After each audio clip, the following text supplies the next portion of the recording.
Okay, so next jom kita belajar disturbance yang kedua iaitu change in pressure. Okay, cara nak ubah pressure dekat sini kita akan alter dia punya volume.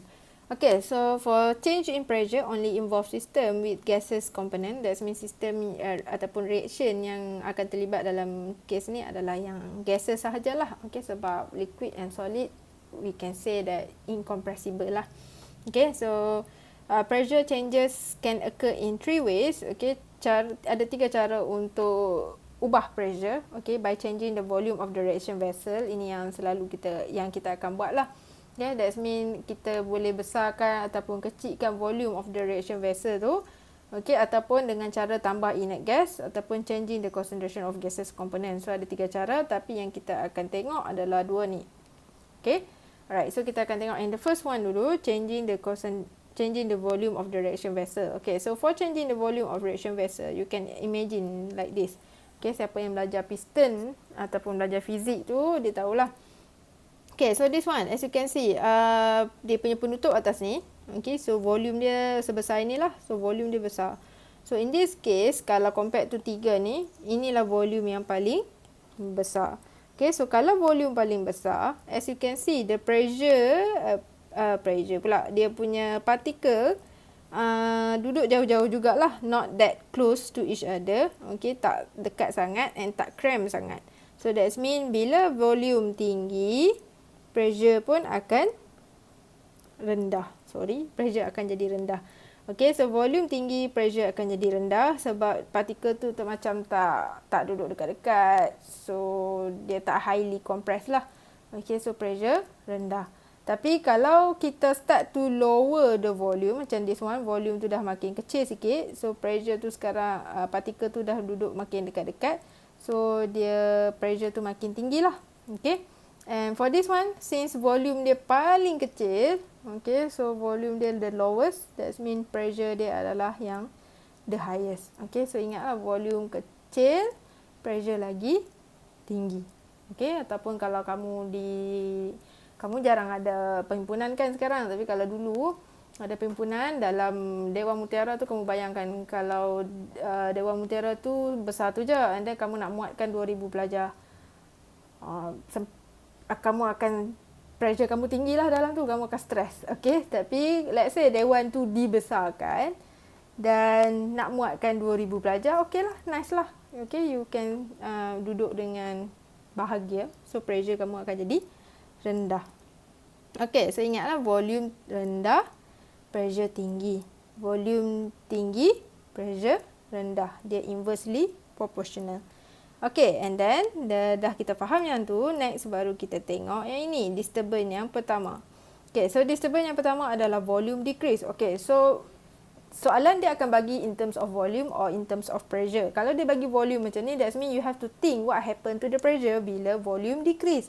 Okay, so kalau volume decrease, baru je saya cakap tadi, volume decrease maksudnya pressure akan tinggi.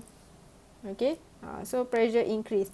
So kalau pressure increase, okay, so this causes the pressure to, so ada tempat sini kita boleh tulis pressure to increase. So bila volume kecil, pressure meningkat. So bila pressure meningkat, the system is not at equilibrium. Q not equal to K, ialah. Okay, so sebab sistem tu dah equilibrium, and then kita ganggu dia by making the volume of the reaction vessel smaller. That means the pressure will increase, so system to not at equilibrium. So the increase in pressure will cause the equilibrium position to shift toward the direction that have smaller number of mole. Okay, so ini tips dia. Alright, so kalau ikut Le Chatelier principle, kalau pressure ditinggikan, that means the system will try to reduce the pressure lah.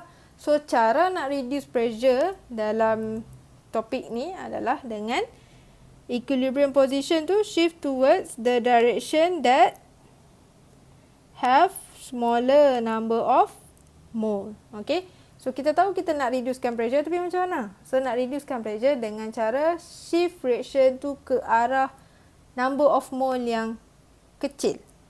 Okay, so that the increase in pressure can be reduce. Okay, so kita tengok. Macam mana nak tengok number of mole? Nak kena buat pengiraan ke? Tak perlu pun. Just tengok dekat depan ni je.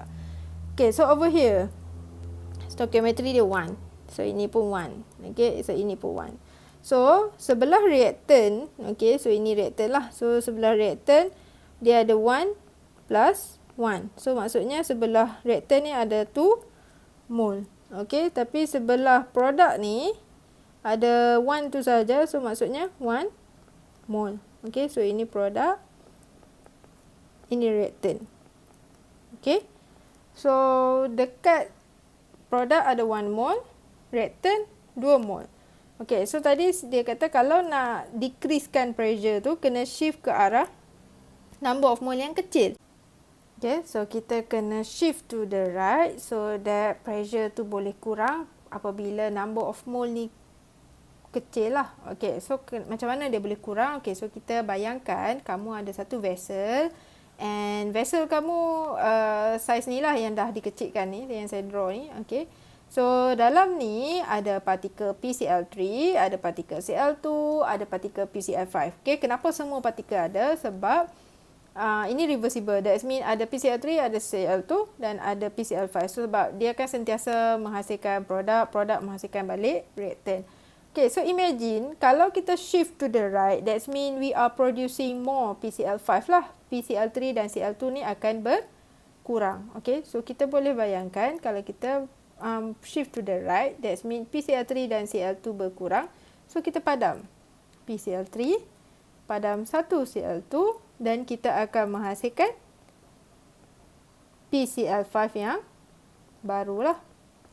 Okay, dan kita hasilkan satu sahaja PCl5. So kiranya kita kurangkan 2 mol, kita hasilkan 1 mol of PCl5. Okay, and then shift lagi to the right lagi so that pressure tu boleh berkurang lagi.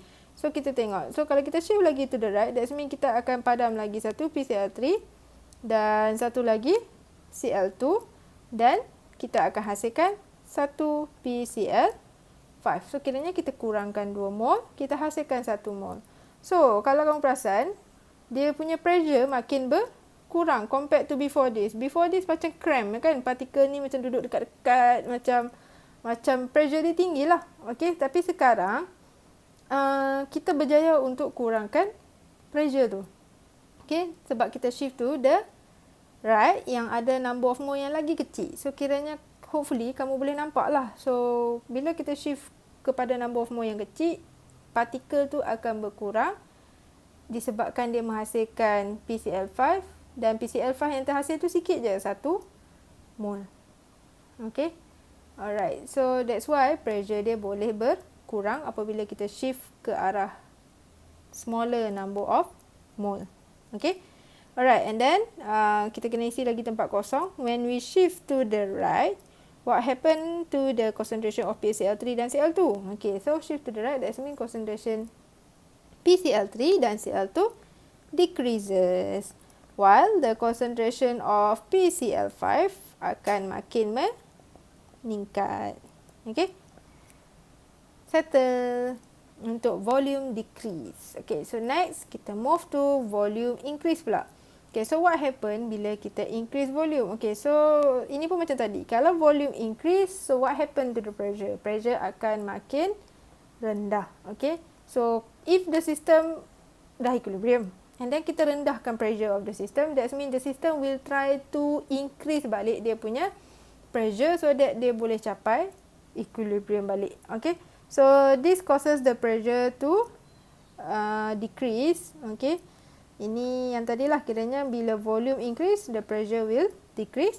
That means the system is not at equilibrium. The decrease in pressure will cause equilibrium position to shift towards the direction.